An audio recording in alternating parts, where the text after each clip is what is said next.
د الله جل جلاله دا یو ډېره لویه مهرباني ده چې یو انسان وفات شي او بیا هم د هغه په ثوابونو کې د اضافي الله تعالی اسباب پیدا کړي دي. کنې هسې خو قانون دا دی چې بس یو انسان مړ شو نو ده به چې څه عمل کولو بس هغه کټ شو. که یو مؤذن اذان کولو په جومات کې نو چې کله هغه وفات شي بس بانګې بیا څوک نه اوري. د نیکۍ کارونه به یو سړی کوي خو چې مړ شي هغه کار هغه سلسله بیا کټ شي.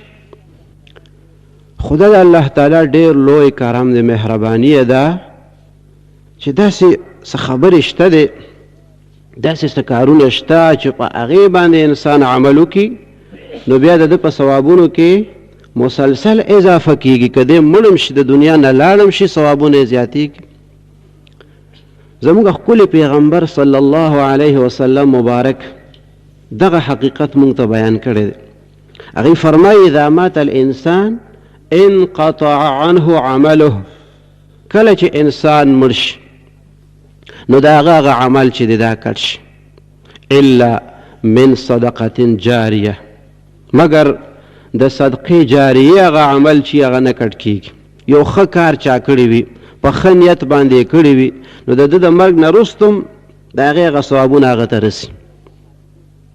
لکه یو صحابي دی حضرت سعد رضی الله تعالی عنه، د هغه مور وفات شوې وه او چې د چا مور او پلار یا دواړو کې یو وفات شي ظاهره ده چې هغه سره دا فکر وي چې زه د دې مور او پلار پس د وفات نه څه خدمت کولی شم.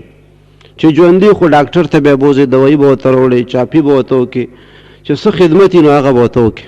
چې وفات شي نو بیا هم سړي ته ارمان ورځي چې اوس زه څه خدمت کولی شم د هغې. اوس خو ډاکټر ته هم نشم بوتلی، اوس خو ورسره خبرې هم نشم کولی، اوس خو هغې قبر کې دي. اوس زه د دغه خپل پلار یا د دغه خپل مور د دغه نیا د دغه خپل رور وفات شوي څه خدمت زه کولی شم. دا فکر انسان کوي داسې څه کار وکړم چې هغې ته اوس فایده ورسي.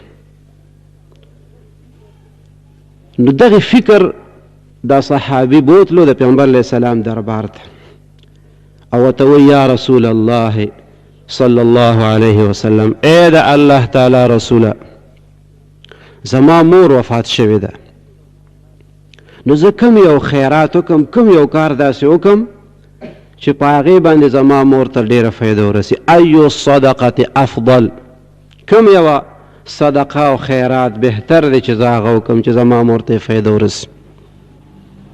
ښه د صحابي د دې سوال نه دا معلومه شوه چې د صحابه کرامو هم دا عقیده وه چې که څوک وفات هم شي نو هغې پسې بیا صدقات وشي نو د هغې هغه ثوابونه هغې ته رسي. نو صحابي اوس تپوس کوي چې صدقه خو کوم خو کومه یوه وکمه. پیغمبر علیه السلام نه مشوره اخلم، هغه مبارک چې راته څنګه وفرمایي هغسې کار به وکړم چې مور ته مې فایده ورسي. نو معلومه دا شوه چې دا د صحابو عقیده ده چې صدقات چې دي د هغې هغه فایدې مړو ته رسي. که نه رسېدې خو بس په لنډو الفاظو کې به ورته پیغمبر علیه السلام فرمایلي چې مور دې مړه ده بس کیسه ختمه ده، اوس څه کې صدقات او خیراتونه خو بس اوس نه رسي. لیکن پیغمبر علیه السلام دا صحابي منع کړی نه دی چې ده ورته وایي مور مې مړه شوه ایو صدقة افضل، مور مې مړه ده کم یو خیرات وکړمه چې د هغې ډېر ثواب هغې ته میلو شي. قال الماء، پیغمبر علیه السلام مبارک ورته وفرمیل اوبه، د اوبو خیرات ښه دی، داسې انتظام وکړئ چې اوبه او د هغې نه خلک فایده حاصلوي او د هغې هغه ثوابونه ستا مور ته رسي. فحفر بیرا،